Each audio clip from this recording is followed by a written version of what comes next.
On August 9, the streets of Abidjan erupted. Thousands gathered demanding change, demanding fairness, and demanding that one man steps aside. That man is Alassane Ouattara, President of Ivory Coast, and for some, a symbol of economic stability. For others, the face of democracy erosion.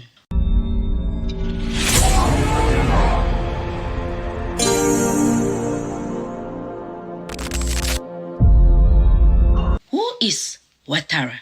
Ouattara's early years mapped of Dimbokoru IMF building BCEA headquarters. Alassane Ouattara, born January 1st, 1942 in Dimboro, then part of French West Africa, grew up in the Dola community, tracing his heritage to the historical Ouattara dynasty of the Com Empire. After studying economics in the United States, earning degrees from Drexel University and the University of Pennsylvania, Ouattara rose through the ranks of global finances. He worked at the International Monetary Fund and later as governor of Central Bank West African states. In 1990, the technocrat stepped directly into politics, appointed prime minister under President Felix Houphouët-Boigny but after President Felix's death, political rivals and citizenship dispute sidelined him for years. In 2010, Ouattara returned, winning the presidency in a tense dispute election that triggered months of violence before his rival, Laurent Gbagbo, was arrested. 2011, Ouattara was sworn in as president. Ouattara's personal life has often been part of political conversation. He is married to a Dominican Novian lady, a French-born businesswoman. Critics use this as political ammunition. Some even argue no head of state should marry outside their national. The bigger controversy, however, came decades earlier when political rivalry questioned his own Ivorian identity. These Ivorian debates were more about heritage than passports, and despite rumors that no verified evidence could hold, he has dual citizenship. It is said Ouattara is a dual citizen of either Ivory Coast and the United States or Ivory Coast and France. The good, the bad, and the ugly under Ouattara. Economical growth chart versus... Under Ouattara's leadership, Ivory Coast economy recovered from civil war. Growth averaged among the highest in West Africa. Foreign investment flocked in. Infrastructure projects reshaped the skyline of Abidjan. His supporters see him as the architect of stability, but the picture isn't all prosperity. Critics point to his hard line against opponents, the slow pace of post-conflict reconciliation, and the repeated bending of constitutional limits. In 2020, he ran for a third time, arguing a new constitution reset the count. Now, in 2025, he is seeking a fourth term. Along the way, major rivals have been removed from playing field. Opposition figures arrested, party members detained, and presidential hopeful barrier from the ballot, and presidential candidates barred from the ballots. The roots of this week's unrest stretched back to 2016, when a new constitution was adopted. Ouattara's legal team argued,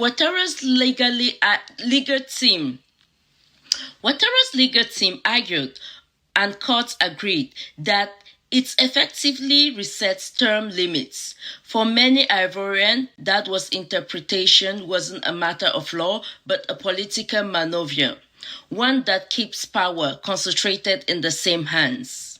In this year's race, the Electoral Commission has barred 4 major opposition figures, including former President Laurent Gbagbo, and former Credit Suisse CEO Tidjane Tam. For protesters, it's not just the fourth term, it's about shrinking democracy space. On August 9, thousands took to the streets of Abidjan, Yompo district and beyond. Their chants echoed through the capital, calls for fair election, for the return of excluded candidates, and for the president to step down. Opposition groups, particularly Gbagbo PPA-CI, have been vocal in mobilizing the crowd. The government responded with arrests, 6 members of the PPA-C taken into custody, an act the opposition called arbitrary. Authorities insist they acted within the law. Rumors have swirled online about online says the military joined the protests, but that has not been verified. It is likely that letting the military work side by side with the population so that there is no violence. He wants to save face. Security forces remain deployed to contain the protests, but from many facts, it says no protest, no violence towards a peaceful protest. Kudos to you, Gbagbo, for letting your military not be violent. That I will give it to you. With the presidential elections set for October 25th, Ivory Coast stands at a crossroad. Ouattara is in the poll. Opposition's not listed because his stronger challenge has been pushed out.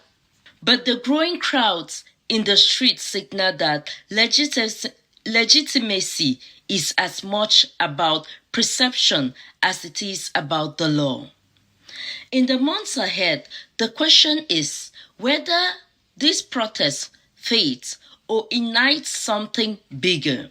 The world is watching, not just to see who wins, but to see whether the will of the people is truly heard. The people of Abidjan, the people of Ivory Coast, are out on the streets. It was a peaceful protest. The protest is about the current president keeps on resetting the constitution, which makes him stay in power for a longer period of time. Let's have it. This is his 4th term in the office. Why does he want to still be in the office? Others retire. Why don't you go? What is wrong with French African presidents who want to continue stay in power, but yet they don't know even how to do the work? I know Africa will allow a president to remain in power forever as long as you're doing a good job. But when the job is not correct, please, we want you out. I am happy the president of Ivory Coast contained his military people and no violence happened. No destruction of property. But while doing that, he is just saving face to the international community. As we all know, he caters to the community more than his people. First, it has not been proven, allegedly, he has dual citizenship. But this guy started in the US. He's married to a French citizen. He has lived in France, allegedly. All those, while he was there, he should have gotten citizenship in those countries. As a head of state, I do not accept any member of government having dual citizenship. To me, it's a no-no. Or any person close to the president being married to a foreigner. To me, it is a no-no. This guy is married to a foreigner. He caters to France. He caters to public opinions about the country. He caters to the wealthy people of the country. And the real people of the country are suffering. We are happy he let this peaceful demonstration go up. But if you can renew your candidacy, why can Gbagbo not renew his own candidacy? It's either a democracy or a dictatorship. You don't have to pick and choose which you want to be. If you can run again for the 4th time, then Laurent Gbagbo can also run again despite being in exile. And all the other leaders which you have sidelined are able to run again. French Africa has an issue with democracy. and an issue with aligning themselves to this pedophile state called France. We need to break this bondage. First, by kicking away France, then electing leaders who will be for the people, not France. Now, the protest took place August 9. August 10 is said happening. We will see if it's just another case of Togo or any other country we know that no protest can really take place in. Or is this something that the people really want? Then they should do what they want. I am not in support of violence. Please don't go say I like violence. No, I don't like violence. But I like the will of the people to be heard. If you are no longer doing the job for the people, please go away. We need African leaders who are for Africa. With this being said, yesterday, the heart of Abidjan was full of its inhabitants. It said approximately about 7,000 people were seen on the streets. No mass shooting or violence was seen. Today, August 9, there is no information about people still being in the streets, but the elections are on the 25th of October. Yes. We will see how that comes into play. And forever, peace to Ivory Coast. We wish you all the best. Take your country in the right direction. Have a great day.